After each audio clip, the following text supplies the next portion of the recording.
도쿄 사례를 통해 서울 집값을 예측한다면 경제를 가정의 학문이라고 합니다. 합리적 인간이 이익 극대화를 추구하는 과정 중에 효율적 시장이 성립된다고 가정합니다. 합리적, 이익 극대화 추구, 효율적이라는 수식어들이 적절한 가정인지에 대한 시비는 끊이지 않는데요. 그리고 어떤 이들은 얼토당토하는 가정 위에 세워진 경제라는 학문도 함께 무시하거나 믿을 만하지 못하다는 태도를 취합니다. 모든 것을 설명할 수 있는 완벽한 학문도 없고 모든 내용이 틀린 학문도 없습니다.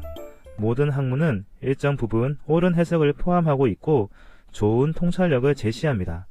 다만 그 해석과 통찰력만이 유일무이한 관점이라고 주장하는 순간 장점을 잃어버리게 됩니다.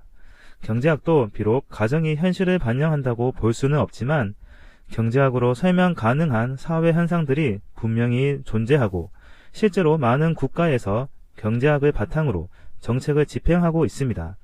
불황터널에서 소개하는 일본의 불황 탈출 과정도 경제학에 바탕을 둔 여러 정책들을 통해 가능하였습니다. 따라서 경제학도 완벽한 학문은 아니지만 그럼에도 불구하고 일부 문제에 대한 답을 가지고 있다는 유용한 부분이 있다는 관점으로 접근해야 합니다. 불황터널은 일본 와세다 대학교에 재임 중인 박상준 교수 경제학자가 쓴 책인데요.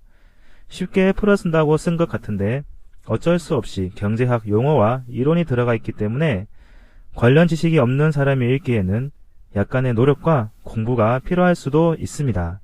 그러나 여러 장에 걸쳐 그리고 제일 마지막 장에서 요약 및 반복을 통해 핵심 내용을 전달하고 있기 때문에 충분히 그 메시지를 이해할 수 있습니다. 소제목 진입하는 한국 탈출하는 일본에서 알 수 있듯이 그는 일본은 불황터널, 즉 디플레이션의 늪에서 빠져나오는데 성공할 것으로 진단하고 한국은 자칫 잘못하면 디플레이션의 늪에 빠질 가능성이 있다고 진단합니다. 그는 놀라울 정도로 담담하고 냉정하게 일본과 한국을 비교하며 경제 상황을 설명하고 있는데요. 한국도 일본처럼 결국 부동산 붕괴가 올 것이다 라거나 한국은 일본과 완전히 다른 상황이다, 일본이 오히려 특수한 경우다라는 양극단의 입장이 아니라 어떠한 부분은 일본을 따라갈 가능성이 높지만 다른 부분은 그렇지 않다는 식으로 나눠서 입장을 정리합니다. 한국과 일본은 경제 여건이 다릅니다.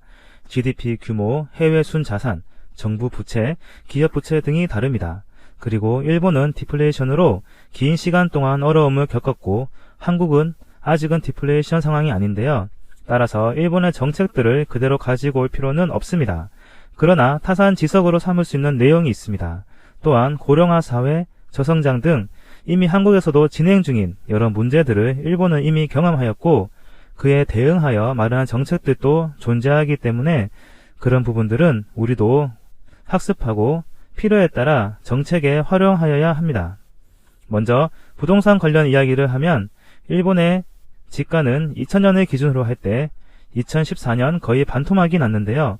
그런데 재밌는 것은 도쿄 23개 구, 도쿄 23개 인구는 대략 1300명, 서울 면적과 비슷은 약 8% 정도밖에 떨어지지 않았습니다.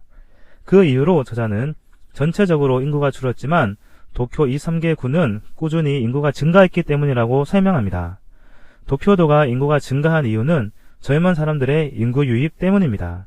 그래서 일본 전체적으로는 반토막이 났지만 도쿄도는 거의 안 떨어졌다고 저자는 분석합니다. 서울도 이 관점에서 보면 당장은 부동산 가격이 떨어질 가능성은 희박한데요. 재밌는 것은 주민등록 기준상 서울 인구는 2011년부터 계속 줄어드는 추세인데 세대수는 줄었다 늘었다 변동은 있지만 거의 유지되고 있다는 점입니다. 즉 1인 가족 혹은 2인 가족은 늘어난 반면 2인 이상인 가족 혹은 자녀가 있는 가족은 서울을 떠나 서울 근교로 이사를 가고 있는 것입니다. 따라서 비록 서울은 인구가 줄어들고 있지만 1인, 2인 세대는 유지되고 있기 때문에 대형 평수의 아파트는 수요가 줄어들지 몰라도 중소형 평수의 아파트와 오피스텔은 여전히 수요가 꾸준하다고 해석할 수 있습니다. 그러나 부동산 가격이 영원히 오른다고 보장할 수는 없는데요. 2012년 서울시 인구 자료에 의하면 2012년 생산 가능 인구는 800만 명, 노인 인구는 100만 명이었는데 2039년에는 생산 가능 인구는 600만 명, 노인 인구는 300만 명으로 예상되기 때문이죠. 따라서 아무리 60세 이상의 주택매매 비중이 커지고 있다고 하더라도 생산 가능 인구가 크게 줄어들기 때문에 주택 수요는 줄 수밖에 없고 부동산 가격에도 영향을 줄 것으로 예상됩니다. 따라서 단순히 인구가 줄고 있기 때문에 조만간 부동산 폭락이 올 것이라는 단순한 논리로 가는 것은 위험합니다. 지역에 따라 상황이 다릅니다. 무엇보다 세대수 및 인구 증가 추이를 잘 살피는 것이 중요하다고